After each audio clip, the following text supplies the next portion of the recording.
கோவை மாவட்டத்தில் முன்னாள் அமைச்சர் வேலுமணி தலைமையில் அதிமுக அலுவலகத்தில் செயல் வீரர்கள் கூட்டம் மற்றும் பூத் கமிட்டி அமைப்பது குறித்த ஆலோசனை கூட்டம் நடைபெற்றது. இந்நிகழ்ச்சியில் பேசிய வேலுமணி, திமுக தமிழ்நாட்டிற்கு எந்த திட்டங்களையும் தரவில்லை என்றும் அனைத்து தரப்பு மக்களும் சிரமத்தில் உள்ளார்கள் என்றும் தெரிவித்துள்ளார்.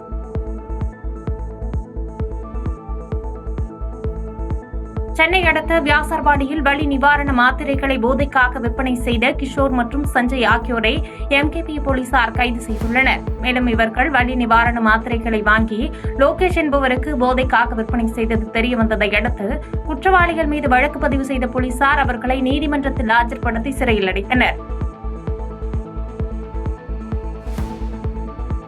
தருமபுரி மாவட்டம் அரூர் அருகே தாயின் 4ஆம் ஆண்டு நினைவு நாளை முன்னிட்டு 10 மற்றும் 12ஆம் வகுப்பு தேர்வில் முதல் 3 இடங்களை பிடித்த மாணவர்களுக்கு 1000 ரூபாய் பணமும் 150 நபர்களுக்கு வேஷ்டி சேலையும் வழங்கிய மகள் நித்யாவின் செயல் நெகிழ்ச்சியை ஏற்படுத்தியுள்ளது. மேலும் இனிவரும் காலகட்டங்களில் தனது தாயின் பெயரில் அறக்கட்டளை ஆரம்பித்து ஏழை மக்களுக்கும் வசதியில்லாத மாணவர்களுக்கும் பல்வேறு நலத்திட்ட உதவிகள் வழங்கப் போவதாக நித்யா தெரிவித்துள்ளார்.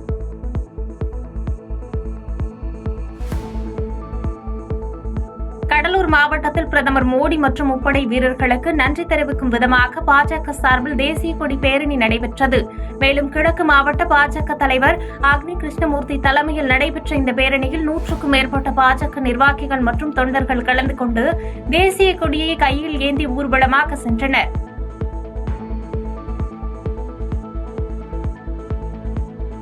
மதுரை மாவட்டம் டிவிஎஸ் நகரில் உள்ள ஸ்ரீ சக்கர ராஜராஜேஸ்வரி பீடத்தில் மதுரையில் பண்டரிபுரம் நிகழ்ச்சி குறித்த ஆலோசனை கூட்டம் நடைபெற்றது. இதனையடுத்து செய்தியாளர்களுக்கு பேட்டியளித்த ராமானந்த சரஸ்வதி சுவாமிகள், இந்தியாவில் உள்ள புண்ணிய ஸ்தலங்களில் அனைவராலும் தரிசிக்க முடிவதில்லை எனவும் தமிழ்நாட்டில் வசிக்கும் பக்தர்களுக்கு தரிசனம் தர பண்டரிநாதன் இங்கு எழுந்தருள வருகிறார் எனவும் தெரிவித்துள்ளார்.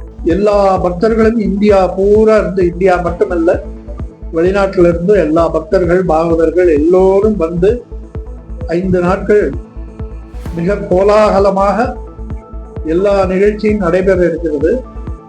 இதுல என்னன்னா டெய்லி அன்னதானம் உண்டு, எல்லாருக்கும் அன்னதானம்.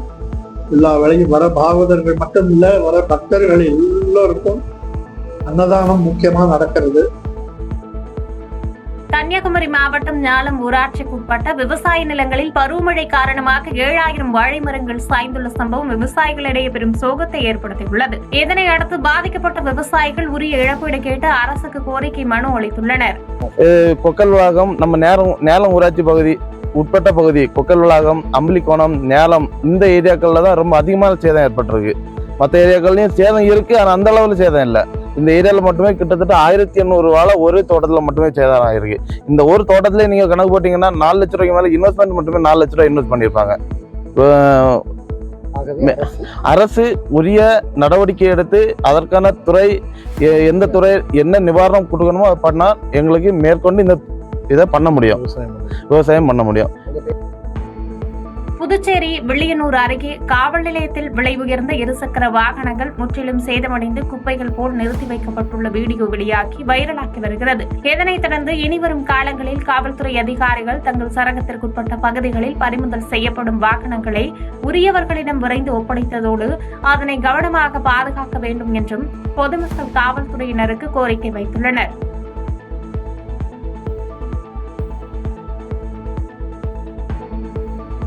மத்திய அரபிக்கடலில் உருவாகியுள்ள ஆழ்ந்த காற்றழுத்த தாழ்வு மண்டலம் காரணமாக புதுச்சேரி துறைமுகத்தில் 1ஆம் எண் புயல் எச்சரிக்கை கூண்டு ஏற்றப்பட்டுள்ளது. இதனைத் தொடர்ந்து புதுச்சேரி முழுவதும் வானம் மேகமூட்டத்துடன் காணப்பட்டது.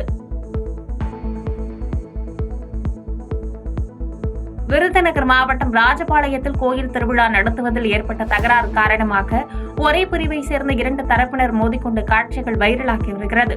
இச்சம்பவம் தொடர்பாக தெற்கு காவல்துறையினர் விசாரணை மேற்கொண்டு வருகின்றனர். திண்டுக்கல் பள்ளப்பட்டி அருகே இந்து அறநிலையத்துறைக்கு சொந்தமான கோவில் நிகழ்ச்சி நடத்தும் இடத்தை திமுக கிளை செயலாளர் டிரஸ்ட் இடம் என்று கூறுவதை எதிர்த்து காவல் நிலையம் முன்பு பொதுமக்கள் முற்றுகை போராட்டத்தில் ஈடுபட்டனர். மேலும் காவல்துறையினர் திமுக பிரமுகருக்கு ஆதரவாக செயல்படுவதாக பொதுமக்கள் குற்றம் சாட்டினர்.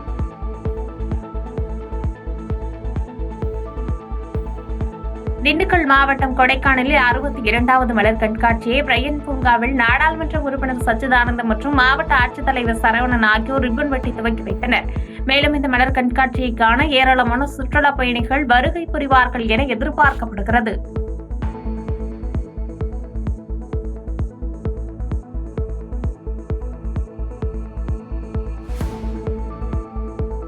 செய்திகளை உடனுக்குடன் தெரிந்து கொள்ள கீழ்கண்ட கேபிள் மற்றும் டிடிஎச் நெட்வொர்க்குகளில் எம்நாடு செய்தி தொலைக்காட்சியை காணுங்கள். பாதகம் செய்பவரை கண்டால் நாம் பயம் கொள்ளலாகாது பாப்பா. மோதி மிதித்து விடு பாப்பா, அவர் முகத்தில் உமிழ்ந்து விடு பாப்பா. அண்மை செய்திகளை உடனுக்குடன் தெரிந்து கொள்ள இணைந்திருங்கள் எம்நாடு தொலைக்காட்சியுடன்.